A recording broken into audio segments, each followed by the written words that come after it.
તો આ તરફ જામનગરના ધ્રોલમાં જ્વેલર્સની દુકાનમાં ચોરીનો ભેદ ઉકેલાઈ ગયો છે, જેમાં જોડિયાથી ધ્રોલ તરફ આવતા ત્રણેય તસ્કરો પોલીસ પાંજરે પુરાઈ ગયા છે.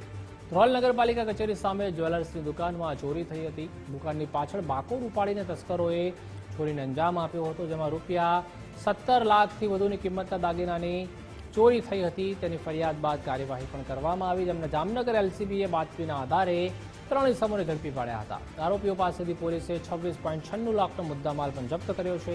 સોના ચાંદીના દાગીના, 2 મોટરસાયકલ સહિત 4 મોબાઈલ પણ જપ્ત કર્યા છે.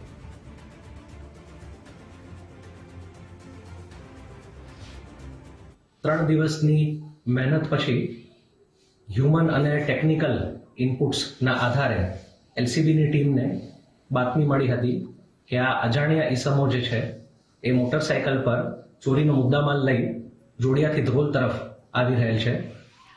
આ બાતમીના આધારે તેમને ઇન્ટરસેપ્ટ કરીને ત્યાં જ ત્રણેય અજાણ્યા ચોર ઈસમોને પકડી લઈ અને સાથે ચોરીનો જે મુદ્દામાલ છે તે પણ રિકવર કરેલ હતો. આમાં ચોરીનો જે મુદ્દામાલ છે એમાં જે સોનાના દાગીના છે એ 175 ગ્રામ રિકવર થયા છે. એની કિંમત 17,50,000 છે. જે ચાંદીના દાગીના છે એ 11 કિલોગ્રામ રિકવર થયા છે, જેની કિંમત 9,46,000 છે. એટલે કુલ ચોરીના જે મુદ્દામાલ છે તેમાં 26,96,000 નો કમ્પ્લીટ મુદ્દામાલ રિકવર કરેલ છે. આ ઉપરાંત જે 2 મોટરસાયકલ છે તે ઉપરાંત 4 મોબાઈલ ફોન છે અને જે ચોરી કરવામાં લોખંડના સળિયાનો ઉપયોગ કર્યો હતો તે પણ રિકવર કરવામાં આવેલ છે.